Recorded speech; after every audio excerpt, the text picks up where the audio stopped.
excusez-nous. On est avec Sabrina Bolduc ce matin, notre chroniqueuse d'Éry Télécom, donc qui partage la chronique avec François Garceau. Ça va bien ce matin? Oui, ça va bien. Là, oui, ça va très bien. Comme on expliquait plus tôt avec toi dans la chronique d'Éry, on va aborder plus les services, l'historique, Effectivement. l'entreprise.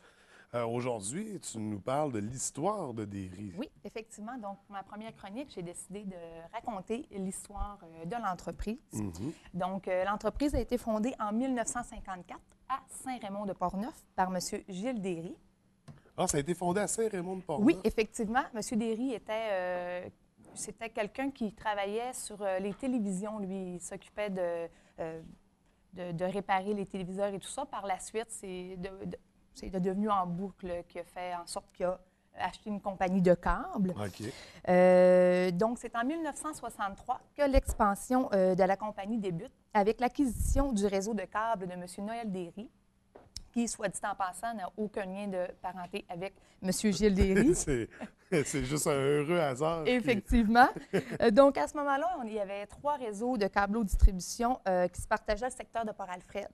Donc, Derry Télécom a reçu l'aval de la région provinciale des services publics et des communications en 1975 pour l'acquisition des 2 autres compagnies de la baie, soit Ultravision et Télécable Inc. OK. Monsieur Rémy Tremblay est devenu le directeur général de l'entreprise en 1985 suite au décès de M. Gilles Derry. Par la suite, en 1988, l'expansion passe encore par l'acquisition d'un autre câbleau-distributeur, soit celui de Baie-Saint-Paul, le réseau de câbles Cablevision Baie-Saint-Paul Inc. Ça devient encore un atout pour Derry Télécom. Parce que ça, pour prendre l'expansion pour un câbleau-distributeur, il faut aller chercher, il faut racheter d'autres câbleaux. Et voilà. Donc, en 1990, suite à des coupures gouvernementales, la télévision communautaire fut contrainte à la fermeture. Donc, à partir de ce moment-là, l'entreprise a décidé de fonder sa propre télévision locale sous l'appellation de TVDL. Qui existe depuis 1992. Effectivement. On célèbre les 20 ans cette année. Mais d'ailleurs, avant, la télé communautaire, qui était BDAA, n'était pas liée à l'entreprise. C'est par la suite, c'est suite à la fermeture que l'entreprise a dit ça prend une télévision pour nos Berrivrains et les gens du Bas-Saguenay. Et voilà, pour l'information et tous les événements qui se passent en région. Oui, mais c'est important, oui. Effectivement. Donc, par la suite, en 1995, Derry Télécom s'étend à nouveau avec l'acquisition du câbleau-distributeur Télédistribution Bertrand Fortin Inc., qui couvrait à ce moment-là les municipalités de Rivière-Éternité, d'Anse-Saint-Jean et Petit-Saguenay. OK. Donc, c'est là que le Bas-Saguenay a été intégré au réseau. Oui, effectivement.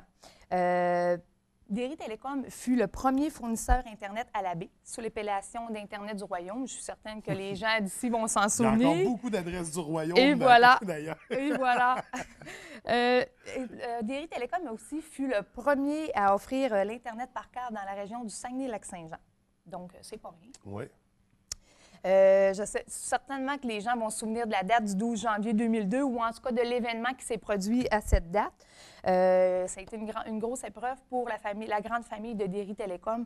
Tout le monde se souvient de l'incendie qui avait détruit le siège social au 524 rue Albert.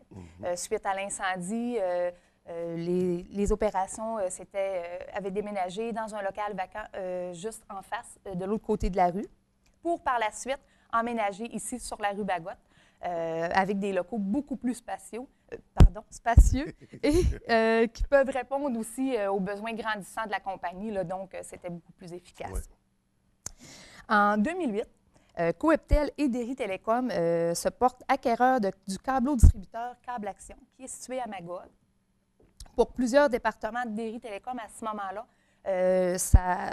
ils ont consacré beaucoup de temps et d'efforts pour assurer la relance et le succès de Câble Action. Donc, la comptabilité, par la suite, il y a eu la comptabilité qui s'occupait du réseau. Il y avait d'autres départements, là, donc on a mis nos efforts pour pouvoir faire un succès de cette nouvelle compagnie-là qui a été acquis.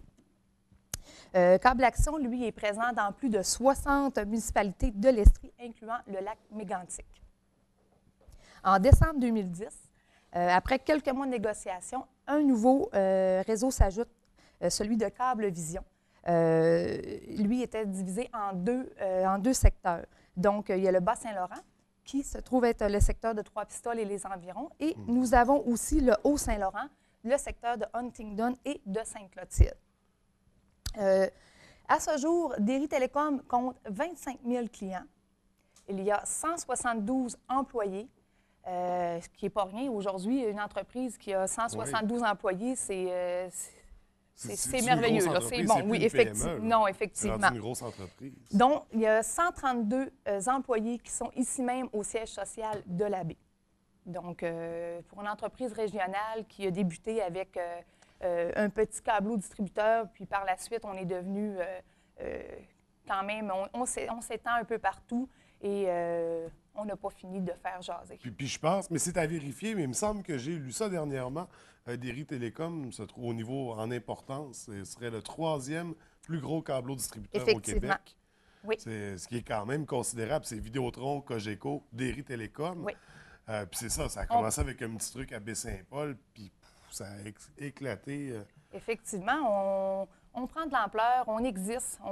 Les gens savent qu'on est là. Derry Télécom fait partie de notre histoire régionale et c'est important qu'on le souligne. Absolument. Donc, merci à tous ceux qui encouragent. Je voudrais terminer l'entrevue. J'aurais une petite question pour toi, François. On aime ça. On va voir si tu as écouté.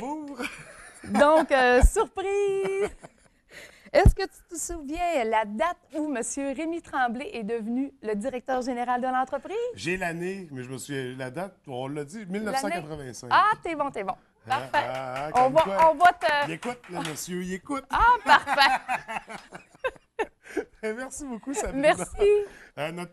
La semaine prochaine, on voit François. On se revoit dans 2 semaines. Oui, effectivement. À ce moment-là, je vais avoir une chronique sur une nouveauté qui s'en vient. Donc, on va avoir quelques images et une petite nouveauté, une surprise qu'on se garde. Donc, à ne pas manquer dans 2 semaines. Puis moi, terminer ça avec une question piège. J'adore ça. Fait que j'attends déjà la prochaine. Merci, Sabrina. Merci.